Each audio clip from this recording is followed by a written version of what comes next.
Not every build you make in a game like Anthem is going to work perfectly out of the box. Sometimes it'll take hard work and a lot of grinding to get things exactly where they should be. Today we're going to go over a Storm build that I'm looking forward to growing and improving over time, but is still kicking ass while it's a work in progress. Let's get started. The Storm has access to the best crowd control abilities in the game. Their ice primers have low cooldowns for freezing multiple enemies, and the chain combo effect will allow you to lock down an entire battlefield with ease. Today's loadout started with the Winter's Wrath Masterwork Blast Seal. This multi-charge ability deals moderate damage and applies the ice effect to enemies in a large area. Its additional effect, Kills with Winter's Wrath from above, refill all ability charges. The effect can occur every 10 seconds. That effect is very potent, but without extremely high damage inscriptions on the gear piece and across your weapons and components, that effect won't come into play much. Even so, the base ability is strong, so while I'm searching for better components and inscriptions, things will still work out.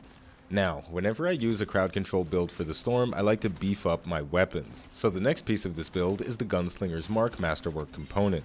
It increases gear recharge rate by 50%, but lowers gear damage by 20%.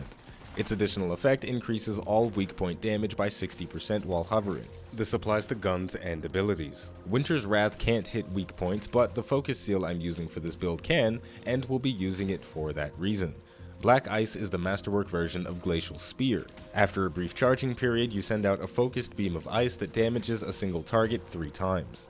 The additional effect kills freeze nearby enemies. This effect is completely redundant because of Winter's Wrath, but I like this ability too much. But besides that, there are practical reasons for it as well. It has a very low base cooldown, which will allow us to combo frequently for ultimate energy gains. The rest of our components are going to work in tandem with the low cooldown of my abilities. The Amulet of Winter increases ice damage and ice effects by 5%, and applying the ice status increases weapon damage by 20% for 20 seconds. Next we have the Token of the Pupil. This increases the number of targets affected by our chain combo by 2, and hits with our Q ability, Winter's Wrath, increase our E ability damage by 60% for 5 seconds. For weapon selection, the Elemental Rage is a standard option for every Storm build, and it will help bolster our ability damage. Hitting elite enemies increases all elemental damage by 5% for 10 seconds. This effect can stack up to 20 times.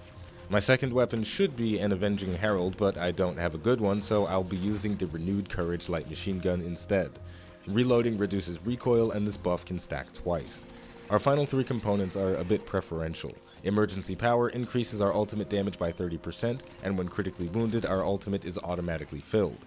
This effect can occur every 2 minutes. Since we'll be comboing a lot with our low cooldown abilities, the extra ultimate damage will be nice. Next, a Mark of Clarity increases elemental resistances by 35%. This makes elemental attacks like fire from Scar Enforcers much less threatening. Lastly, the Rejuvenating Ammo Masterwork component increases ammo reserves by 35%, and picking up ammo restores health. Although it's not entirely practical or safe, I like to melee a lot with the Storm to trigger combos, so the extra healing and damage resistance from Mark of Clarity and Rejuvenating Ammo respectively will be helpful. Alright, now I realize that on paper this build doesn't seem like it will be very good, but let's reserve judgment until we see how it performs in the field. Okay people, for today's testing we are doing a Grandmaster 2 Legendary Contract solo. This is going to be a little bit difficult because this build is better suited for group play, but I think this will be a good showcase of the crowd control capabilities that we have. So let's get into it. Alright, we are approaching the first section of the contract. We have to deal with some outlaws, so that shouldn't be too difficult.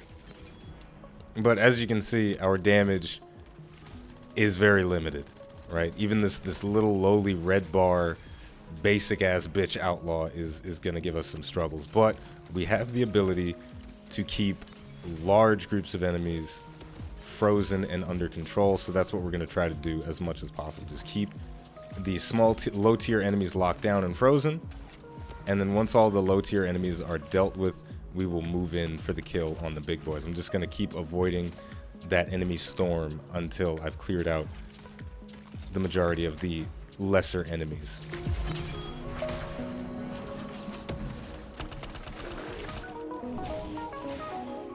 Oh my, that's a lot of outlaws. Well, time to show off the crowd control.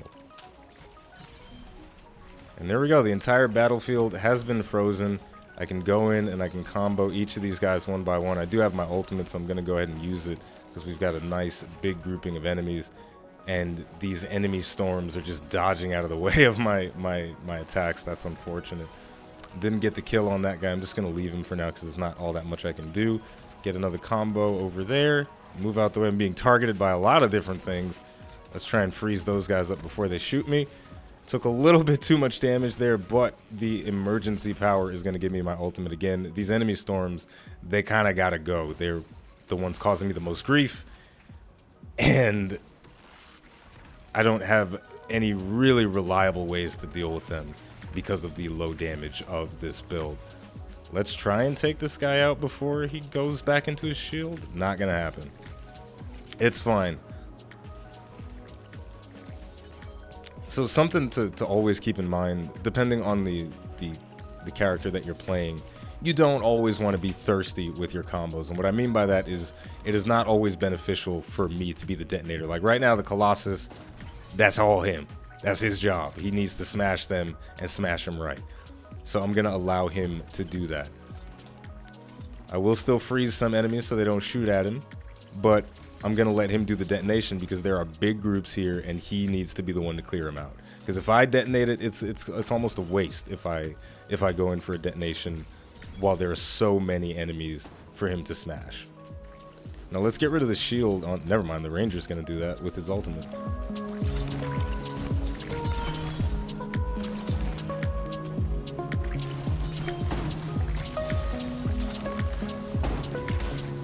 I'll get one too. We got more enemies. Let's go ahead and freeze up. That's a big group, so I will freeze them. The Colossus can thaw them out with his flamethrower to reprime them and get a second combo. So let's go ahead and freeze the group again. A little bit more freeze.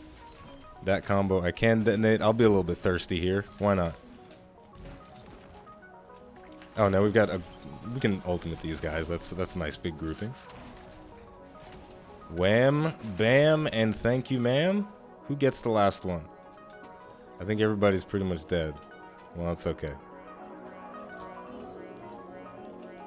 But that's what this build looks like in a nutshell. When you're playing in a group, you're looking for opportunities to prime multiple enemies for your team to detonate. You're staying above the action and just pretty much chilling there, watching the battlefield, keeping everything under control. Without that ice, things can get a little bit hectic, especially if you're playing on the higher Grandmaster difficulties. When you're under-geared, things can be... It can be a bit of a struggle. Another thing to keep in mind with this build is that it scales incredibly well with high damage inscriptions. So as soon as I get my hands on a Masterwork Winter's Wrath and Black Ice with 200% damage inscriptions, and I get damage inscriptions on my components as well, things are going to get out of control. The battlefield is going to be frozen forever, and it's going to be very exciting. Or what I could do next time is dial back the difficulty to Grandmaster 1, so enemies are a little bit more squishy. But in any case, the crowd control that was available for myself and for my team was very valuable. Watching that Colossus detonate for me was very satisfying. So with all of that said, we're going to wrap things up here. As always, the name of the game is Anthem. The name of the channel is iBluairJgR. Thank you for watching, and I'll see you next time.